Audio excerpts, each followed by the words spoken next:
Patirokanja. Pesugihan atau patirokanja adalah salah satu cara pintas untuk cepat kaya yang ditempuh oleh orang-orang yang telah putus asa, mengejar gengsi tapi tidak mau bekerja keras. Pesugihan ini dikenal dalam masyarakat Sulawesi Selatan. Pesugihan ini membuat pelaku bisa kaya mendadak, namun cukup berisiko karena bisa berakhir dengan kebangkrutan dan bahkan kematian, hingga bangkrut di dunia, celaka pula di akhirat karena telah berada dalam kesyirikan dan bahkan murtad. Pesugihan atau patirokanja diperoleh melalui ritual persekutuan dengan jin. Biasanya yang menjalani ritual ini adalah laki-laki dan yang akan menjadi korban adalah istrinya.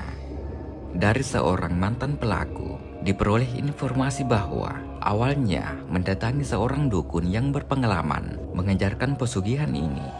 Dukun lalu memberi mantra untuk bisa bertemu langsung dengan jin yang akan menjadi kodam atau sekutu.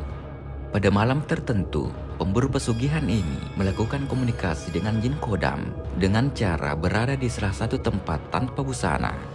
Setelah membaca mantra pemanggil jin, maka datanglah jin itu. Lalu diadakanlah perjanjian dengan jin itu, antara lain mempersembahkan sesajen pada waktu tertentu dan menyerahkan istrinya untuk menjadi istri jin itu, dengan ketentuan si laki-laki tidak boleh lagi menyentuh istrinya selama dalam kontrak pesugihan itu. Bila setuju, maka pelaku menyiapkan sesajen makanan 4 warna di dalam kamar dan bako karaing sebagai tempat uang disimpan di belakang pintu. Setelah sesajen tersedia dan si laki-laki membaca mantranya, maka datanglah jin menyamar sebagai si laki-laki mendatangi kamar istri untuk menikmati sesajen dan lainnya yang masuk perjanjian. Maka setelah malam pertama ini, bagok karaeng mulai terisi uang pemberian jin, dan setiap kali mendatangi istrinya, maka bertambah pula lah isi bakulnya. Begitulah seterusnya selama masih dalam ikatan kontrak.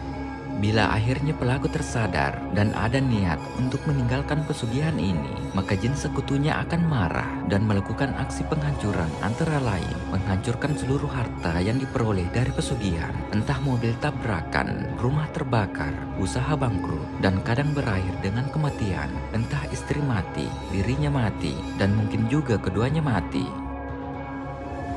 Selain itu, juga beberapa pesugihan atau patirokanja lainnya yang biasa orang lakukan atau jalani, yakni yang pertama, babi ngepet. Babi ngepet merupakan bentuk pesugihan yang menggunakan jasa siluman babi sebagai perantara.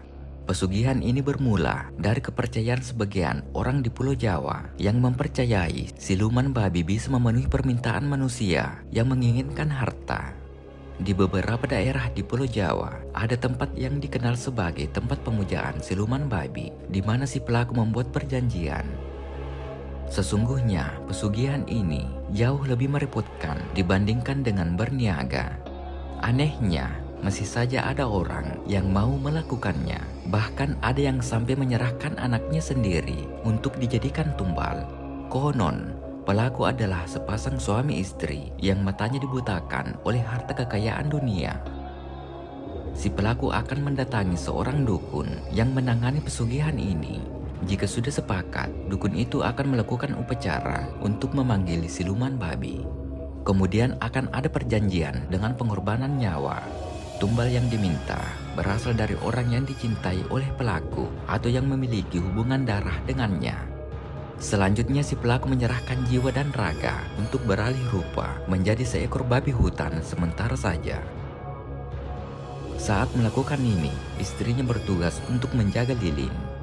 Nyala api lilin menandakan keamanan dan bahaya yang sedang dialami oleh babi ngepet. Jika api lilin itu terus bergoyang-goyang, harus segera dipadamkan agar pelakunya segera beralih rupa ke bentuk semula. Babi ngepet cukup menggesekkan tubuhnya di dinding rumah orang lain, uangnya akan berpindah ke dalam jubah hitam yang dikenakannya saat melakukan pesugihan itu. Yang kedua, tuyul. Tuyul merupakan makhluk gaib yang mempunyai tubuh kecil seperti anak kecil manusia pada umumnya. Tuyul biasanya dimanfaatkan oleh manusia untuk melakukan pesugihan, yakni dengan mencuri uang orang lain. Orang yang memelihara tuyul harus diperlakukan layaknya seperti anak sendiri, seperti menyediakan kamar, mainan, makanan, menyusui, dan membawanya jalan-jalan. Jika kemauan tuyul sudah dituruti, biasanya akan mau disuruh untuk mengambil uang dari rumah ke rumah. Tuyul terdapat dua jenis yang dimanfaatkan oleh manusia untuk pesugihan, yakni sebagai berikut. Yang pertama, tuyul roh. Tuyul roh adalah tuyul yang berasal dari roh arwah anak kecil yang sudah meninggal dunia. Yang kedua, tuyul makhluk halus. Tuyul makhluk halus adalah tuyul yang berasal memang dari makhluk halus, bukan manusia sebelumnya. Wujud dari tuyul ini memang mirip dengan anak seperti pada umumnya, tetapi ada perbedaan, yakni kadang ada yang memiliki mata satu, matanya dijidat, matanya tiga, berkuping panjang, berkuping lancip, tanduk di kepala, dan lain sebagainya. Tuyul ini juga memiliki kebiasaan seperti anak manusia pada umumnya, tetapi mereka memiliki perilaku jahat, galak, dan ganas. Selain itu, tuyul jenis ini memiliki kekuatan gaib yang sangat tinggi, jadi sangat berbahaya bagi pemiliknya. Dapat diakui, penghasilan dari hasil mencuri tuyul jenis ini memang tinggi, tetapi dia lebih mudah marah dan jahat. Jika keinginan tuyul ini tidak segera dituruti, dia akan menyerang pemiliknya dan bahkan bisa sampai membunuhnya dengan tragis. Sama seperti anak manusia, tuyul juga minum susu. Tetapi nafsu minum susu dan daya hisap tuyul sangat kuat. Selain meminum ASI dari wanita yang menyusuinya, dia juga akan menghisap darah wanita tersebut. Jika wanita tersebut tidak mengeluarkan air susunya lagi, dia akan merasa kesakitan, kurus, dan lemah. Jika sang pemelihara tuyul memiliki anak, dia akan merasa cemburu dan berkeinginan untuk mencelakai bahkan membunuhnya. Untuk itu, perlunya seorang memiliki pagar gaib untuk melindungi benda berharga dari tuyul. Karena tuyul dapat mencuri secara gaib, berlindunglah kepada Allah Subhanahu wa Ta'ala agar benda yang dimiliki tidak dapat dicuri oleh tuyul. Mungkin cukup untuk konten kali ini membahas tentang pesugihan atau patir rukanja.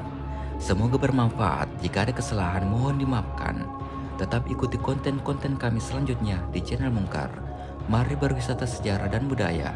Wassalamualaikum warahmatullahi wabarakatuh.